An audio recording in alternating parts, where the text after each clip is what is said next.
नमस्कार, मैं हूं आपके साथ अनुष्का और आप देख रहे हैं आज अभी तक। ये बात सही है कि भ्रष्टाचार और रिश्वतखोरी को खत्म करना इतना आसान नहीं है जितना आसान भ्रष्टाचार मुक्त भारत का भाषण देना है। जी हां, हमारे देश का सरकारी तंत्र इतना भ्रष्ट हो चुका है कि उससे पार पाना नामुमकिन है।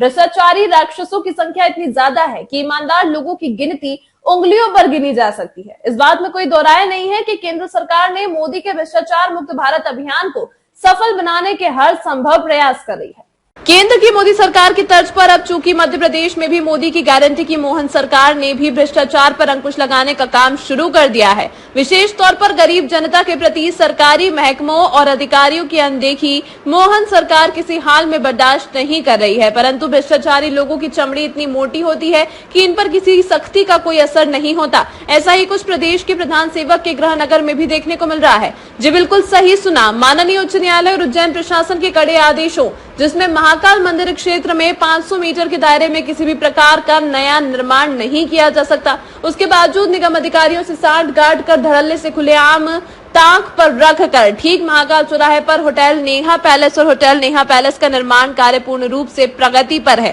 क्षेत्र के निगम अधिकारी और जोन प्रभारी मालवीय जी को कई बार दूरभाष पर निर्माण कार्य की जानकारी दी गई, परंतु किसी प्रकार का कोई रिस्पांस नहीं दिया जाता। इस बात को क्या समझा जाए? या तो कोई राजनीतिक दबाव है या फिर सबसे बड़ा दबाव तो सब जानते हैं, जिसके आगे सारे दबाव कोई मायने नहीं रखते। किसी ने सही कहा है, बाप बड़ा ना भैया, सबसे बड़ा रुपया। बहरहाल देखते हैं समाचार के माध्यम से जगह निर्माण की स्थिति, ये सब पता चल जाने के बाद क्या किया जाता है, क्योंकि इसकी शिकायत सीएम हेल्पलाइन पर भी की गई है। परंतु हमारे होशियार अधिकारी सीएम हेल्पलाइन की शिकायत को मैनेज करना बखूबी जानते हैं। कैसे शिकायत को लंबित किया जाता है, कैसे शिकायत को बंद किया जाता है, ये कैसे शिकायत को संतुष्ट किया जाता है।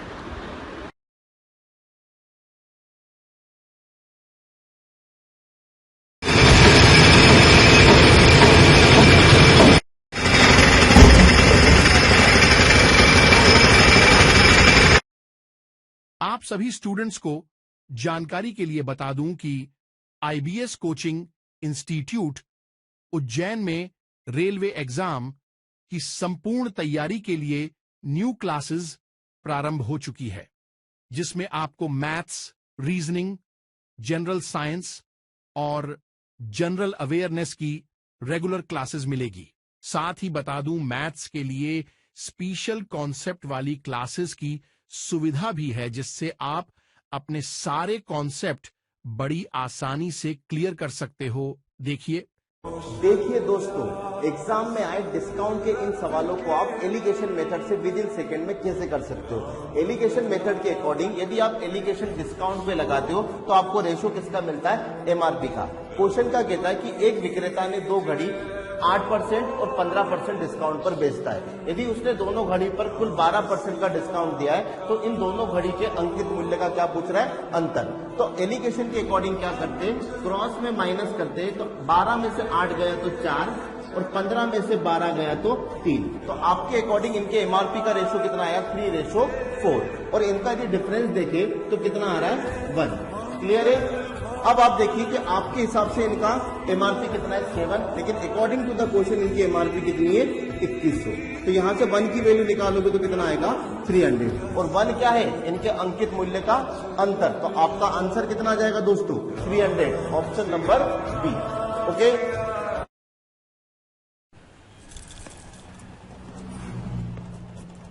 लास्ट टाइम जब देखा था तो तेरी गोद में लैपटॉप था। कॉलेज में टॉन्ट मारना सिखाया क्या?